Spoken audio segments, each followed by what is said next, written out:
Bismillahirrahmanirrahim. Assalamualaikum warahmatullahi wabarakatuh. Alhamdulillahirabbil alamin. Alhamdulillahilladzi hadana lihada wa ma kunna linahtadiya laula an hadanallah. Asyhadu an la ilaha illallah wahdahu la syarikalah wa asyhadu anna Muhammadan abduhu wa rasuluhu alladzi la nabiyya ba'dah. Allahumma shalli wa sallim ala sayyidina Muhammadin wa ala alihi wa ashabihi ajma'in wa man tabi'ahul huda bi ihsanin ila yaumiddin, amma ba'd.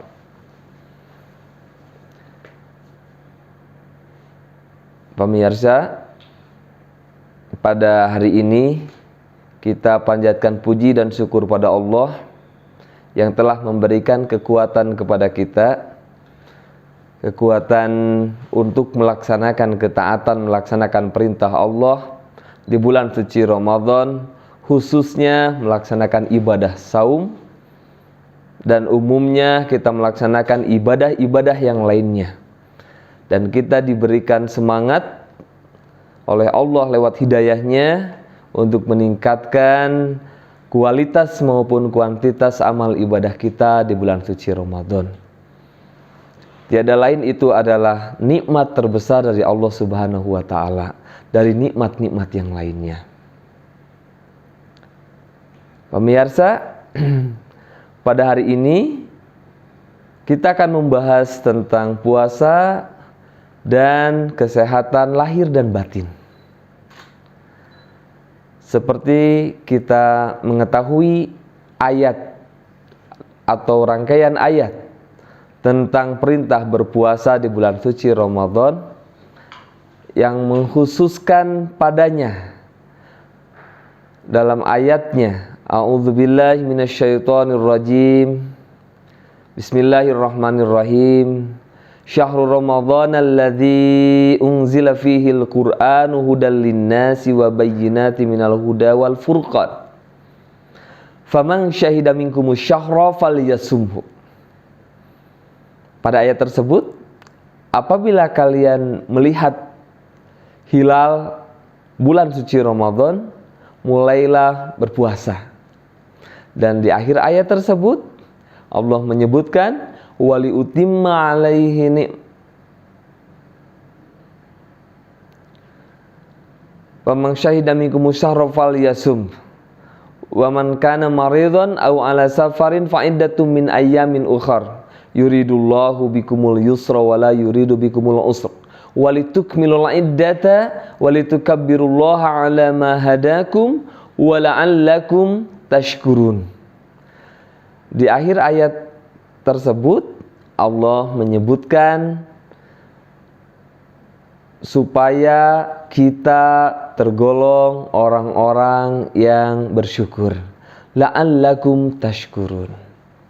Kalau di ayat sebelumnya la'allakum tattaqun, supaya kita menjadi bertakwa. Dan ayat ini yang sedang kita bahas barusan adalah la'allakum tashkurun, supaya kita bisa bersyukur, supaya kita menjadi hamba Allah yang bersyukur. Pemirsa, syukur ini sesuatu yang kelihatannya mudah.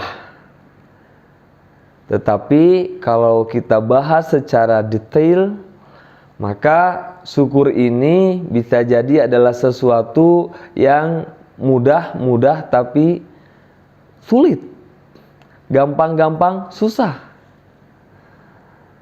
Sampai kalau kita melihat kisah dalam Al-Quran, Nabi Sulaiman alaihissalam, beliau berdoa dalam doanya, Rabbi auzi'ni an ashkura, wahai Tuhanku, jadikan aku hamba yang bersyukur.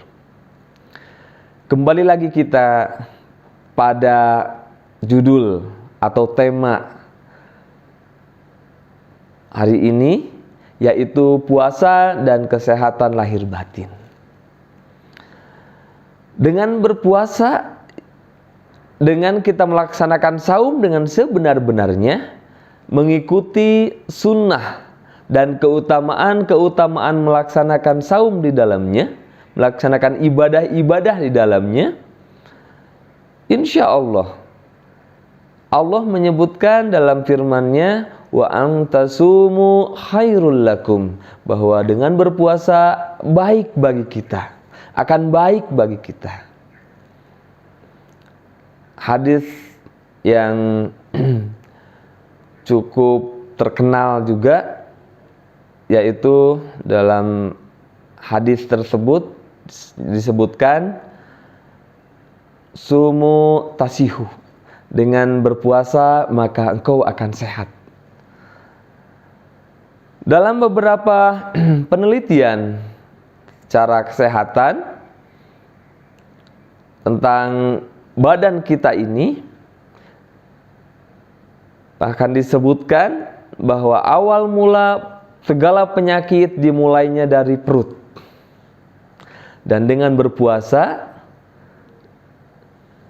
diatur pencernaan kita, diistirahatkan dalam beberapa jam, didisiplinkan dalam memasuki makanan, sehingga selanjutnya didapatkanlah kebugaran, kesehatan, dan kebaikan dalam badan.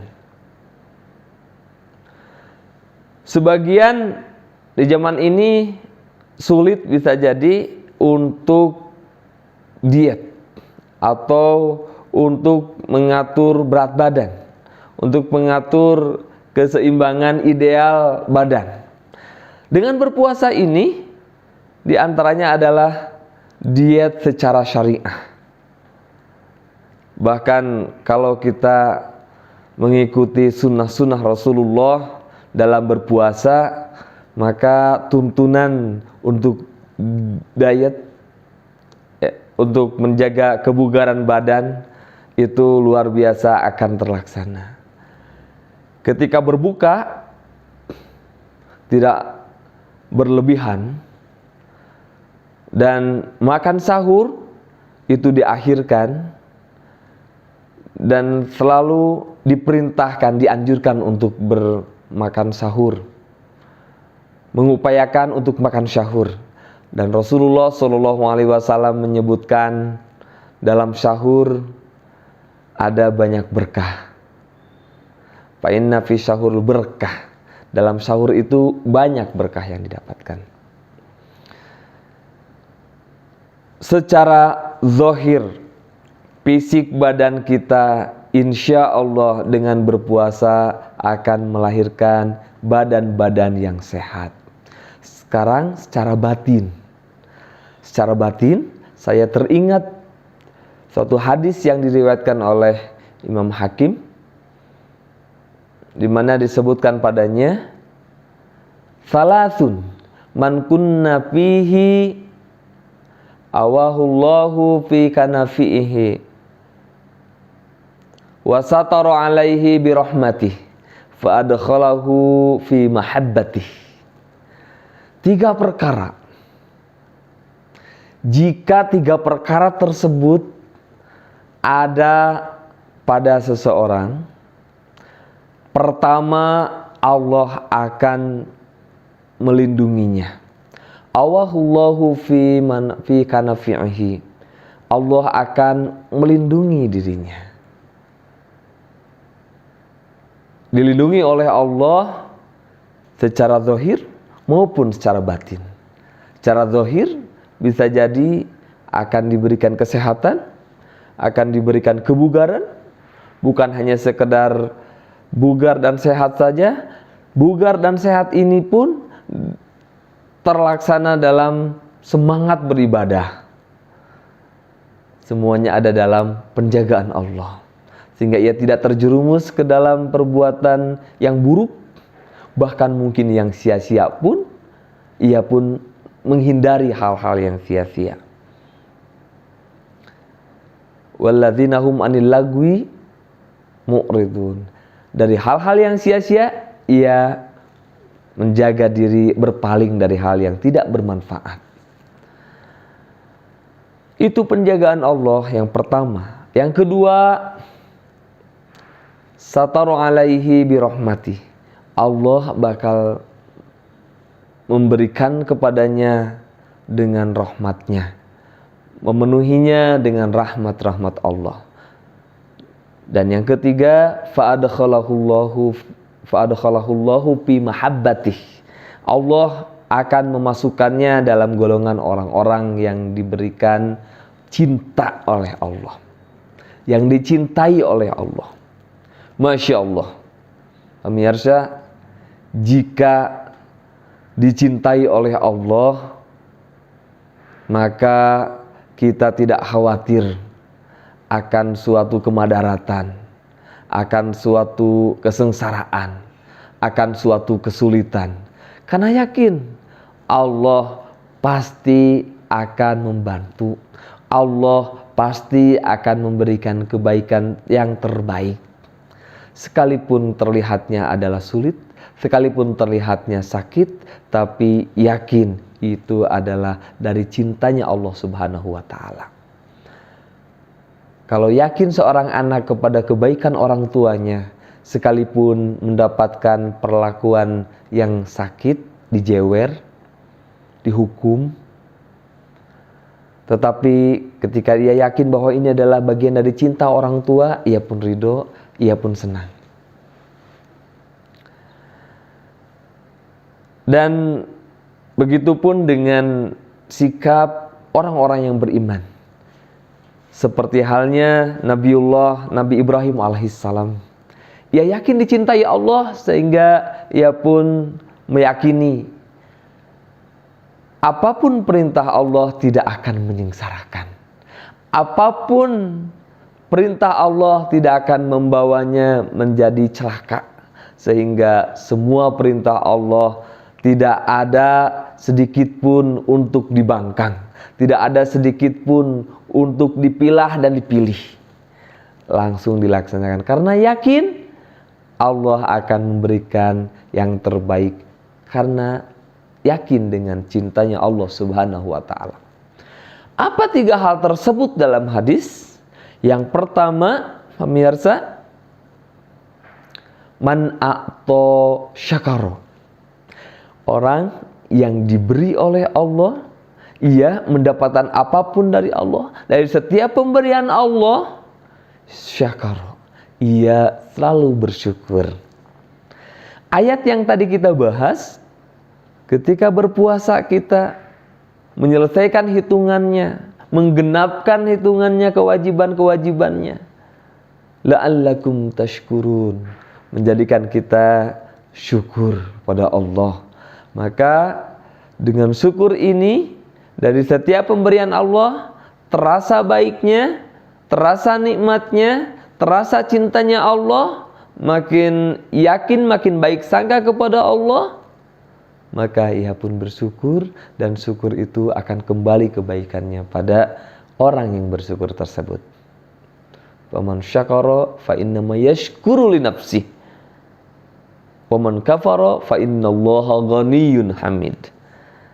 Yang butuh dengan syukur itu adalah kita yang bersyukurnya. Seperti halnya Luqman Al-Hakim dalam Al-Quran yang barusan disebutkan, bahwa kalau bersyukur, syukur itu kebaikannya akan kembali kepada Luqman, kepada yang bersyukur, pada kita, ditambah oleh Allah.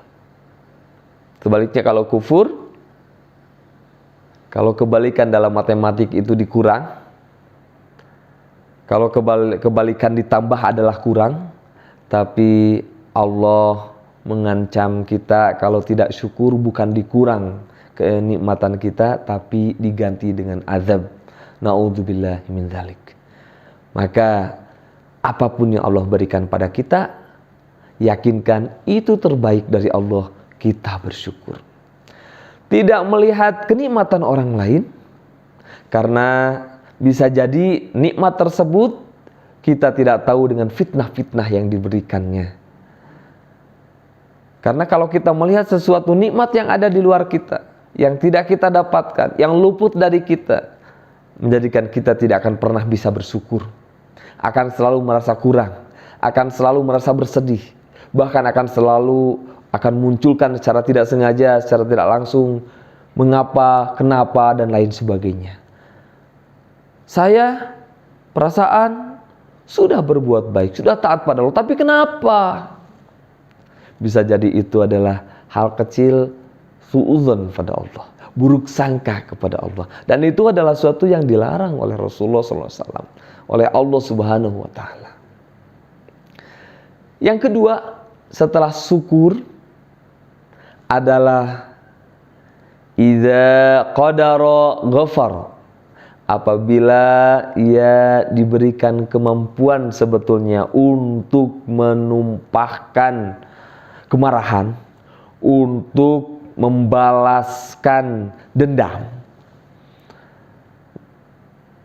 tetapi ia pun ghafar, bisa mengampuni, bisa memberikan maaf, mengampuni orang-orang yang salah. Di sini disebutkan kalau orang dia tidak bisa melakukan amarah karena kemampuannya juga tidak ada, hanya bisa bersabar, terpaksa bersabar karena tidak bisa, itu wajar, biasa saja. Tapi jika ia sebetulnya mampu bisa untuk membalikan fitnahan dengan pembelaan, bahkan membalikan fakta fitnah, menyerang kembali yang memfitnahnya,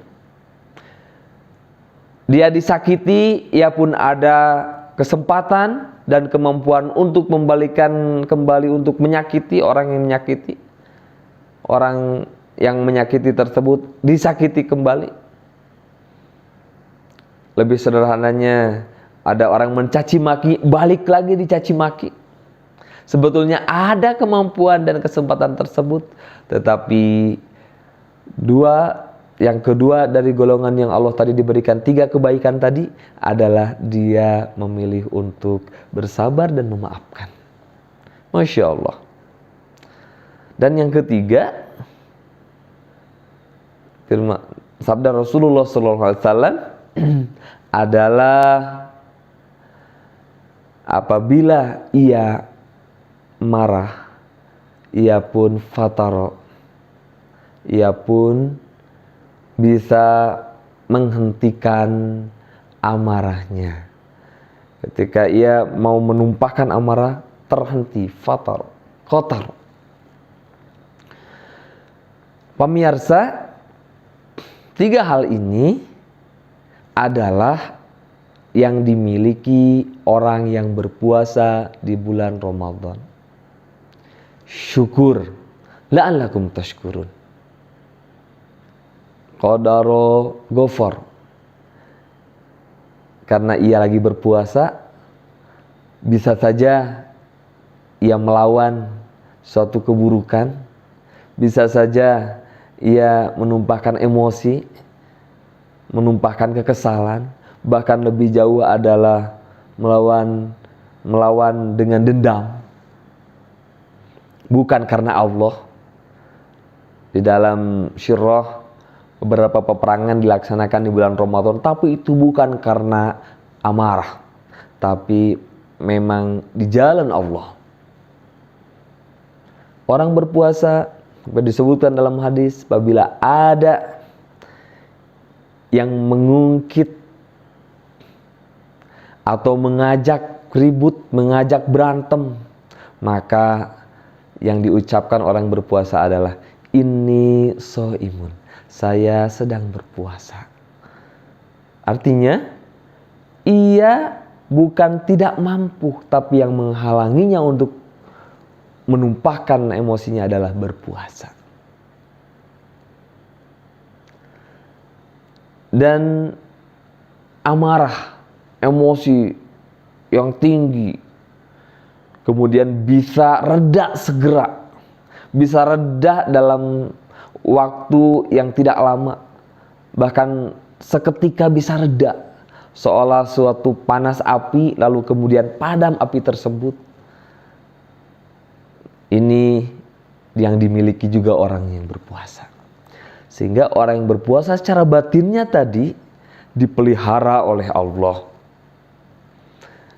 ditutupi, dipenuhi dengan rahmatnya Allah, dan dimasukkan oleh Allah dalam golongan yang dicintainya. Pemirsa, itu adalah secara batin yang akan dilahirkan dari berpuasa. Bersyukur dan terus-terus bersyukur. 3 hal yang dimiliki orang yang bersyukur.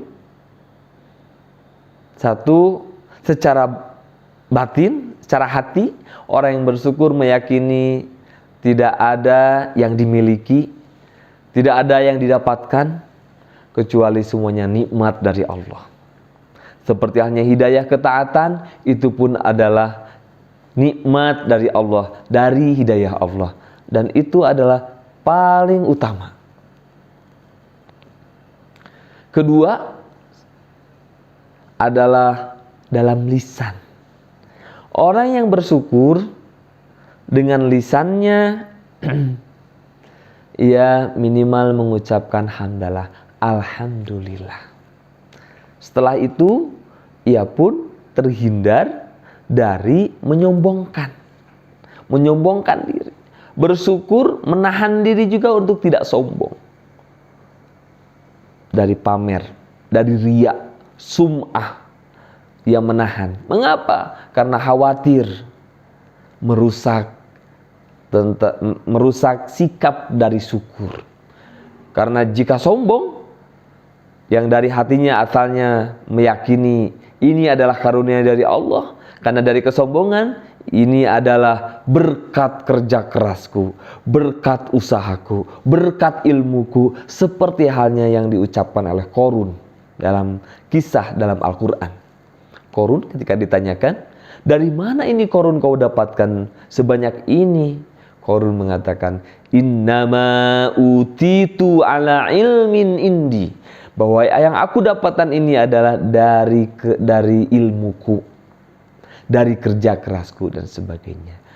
Orang yang bersyukur, yang meyakini dalam hatinya bahwa semuanya adalah berasal dari Allah, sehingga ketika ia menyadari dan merasa bersumbernya dari Allah, ia pun terdorong memiliki kesadaran dalam dirinya bahwa ia harus bersyukur pada Allah. Jika di dalam hatinya aja tidak menganggap itu adalah bersumber dari Allah, maka tidak akan mendorongnya menjadi bersyukur. Lempeng saja. Karena tidak menganggap itu dari Allah. Dan yang ketiga, ciri dari syukur setelah ucapan, perilakunya menunjukkan perilaku kategori syukur di sisi Allah Subhanahu wa ta'ala. Sederhananya, ia menggunakan nikmat-nikmat tersebut di jalan yang Allah ridhoi, di jalan yang semestinya, menggunakannya sebaik-baiknya dalam kebaikan, bukan malah digunakan nikmat-nikmat, karunia-karunia yang Allah berikan pada jalan yang tidak, yang menjerumuskan dalam dosa, yang menjerumuskan dalam kesalahan, kekhilapan, dan lain sebagainya. Dengan syukur, perilakunya pun selalu menjaga, karena ini adalah nikmat Allah, dan setiap nikmat akan dipertanggungjawabkan di hadapan Allah. Karena ia yakin firman Allah, "Tsumma latus'alunna yauma idzin 'anin na'im."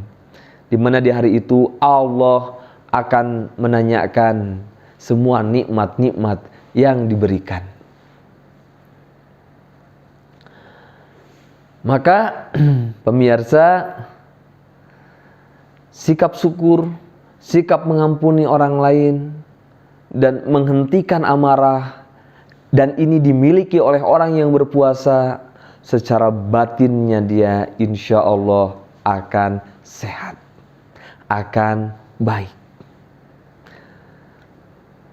Jika tadi kita bahas secara zahir, fisik melahirkan sehat, beberapa penelitian, beberapa kajian beberapa testimoni, bahkan mungkin pengalaman kita pribadi.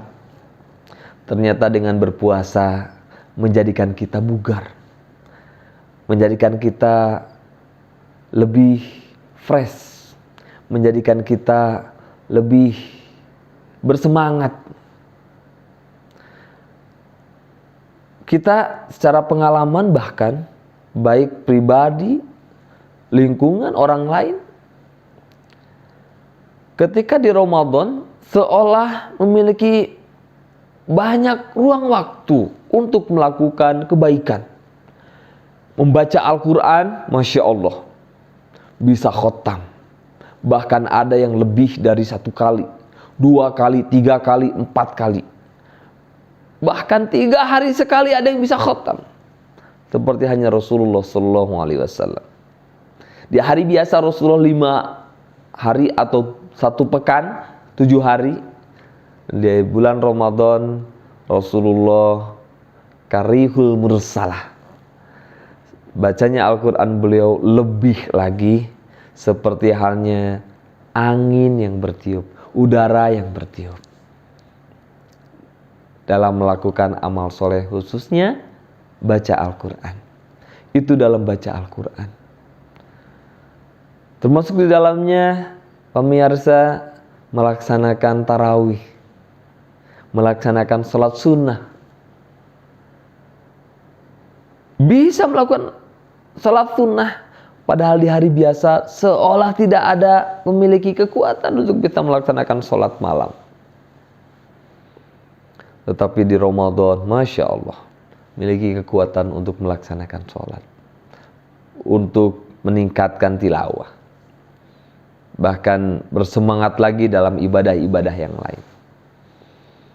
Sehingga bukan hanya kualitas yang dikejar, kuantitas pun dikejar. Dan mudah-mudahan kita termasuk dalam golongan yang diberikan kekuatan semangat meningkatkan baik secara hitungan angka, kuantitasnya maupun kualitasnya, dari sisi kita menjaga nilai-nilai dalam diri kita, bahwa ini adalah ditujukan untuk Allah, bahwa ini ditujukan pahalanya dari Allah, bukan untuk tujuan biar mudah dunia, bukan ditujukan untuk dunia semata. Karena akan rugi jika hanya yang diharapkan, yang terpikirkan adalah hanya dunia semata. Akhirat akan terasa lebih dekat oleh orang-orang yang berpuasa. Akhirat terasa lebih ia utamakan dibanding dengan dunia. Infak sedekah di Ramadan saat berpuasa ini, Masya Allah, saya jadi orang berlomba-lomba saling memberi. Dan ini adalah satu nikmat dari Allah Subhanahu wa Ta'ala dari berpuasa. Maka bersungguh-sungguhnya kita dalam berpuasa di bulan suci Ramadan, insya Allah akan mengantarkan kita secara pribadi, masing-masing diri kita mendapatkan kesehatan al-afiyah secara zahir dan secara batin. Dua-duanya tidak terpisahkan sehingga melahirkan suatu hamba Allah yang dikategorikan hamba Allah yang kuat. Dan ini kata Rasulullah SAW, al-muslim qawiyyu ahabbu ilallah minal muslim dhaif, bahwa seorang muslim yang kuat lebih dicintai Allah dari muslim yang lemah. Setiap muslim pasti dicintai Allah, tetapi yang kuat lebih Allah cintai. Mengapa? Karena yang kuat dengan kekuatannya yang ia kumpulkan adalah poin-poin pahala. Yang dia kumpulkan adalah poin-poin kebaikan dari Allah. Kalau yang lemah biasanya, mohon maaf, mengumpulkan dan mencari rukhsah, mencari kemudahan-kemudahan, mencari hal-hal rukhsah-rukhsahnya, keringanan-keringanan. Tapi orang yang kuat selalu ingin mencari sesuatu yang maksimal, selalu yang maksimal dan maksimal, sehingga lebih Allah cintai. Semoga kita diberikan oleh Allah kekuatan, baik zahir maupun batin, diberikan kesehatan, baik zahir maupun batin, sehingga kita akan mampu melakukan ketaatan, ibadah, bahkan dakwah di jalan Allah dengan sebenar-benarnya, dengan sebaik-baiknya, sehingga kita pun akan tergolong dalam golongan orang yang bahagia di dunia ini, jaminan Allah, dan di akhirat pun termasuk yang utama yang kita harapkan dan inginkan. Pemirsa, demikian yang saya sampaikan pada kesempatan ini. Banyak hal barangkali yang kekurangannya, mohon maaf. Semoga kekurangan-kekurangan tersebut bisa diperbaiki di waktu yang lain. Hal-hal yang baik, yang bermanfaat, yang semuanya insya Allah biiznillah, atas izin Allah dan karunia dari Allah, diambil manfaat dan bisa dilaksanakan kebaikannya. Barakallahu li walakum, sehingga mudah-mudahan Allah memberikan keberkahan bagi kita, bagi saya khususnya, dan bagi pemirsa semua. Billahi taufik wal hidayah. Sampai berjumpa kembali. Semangat terus ibadahnya. Aqulu biqouli hada wastaghfirullah li walakum. Assalamualaikum warahmatullahi wabarakatuh.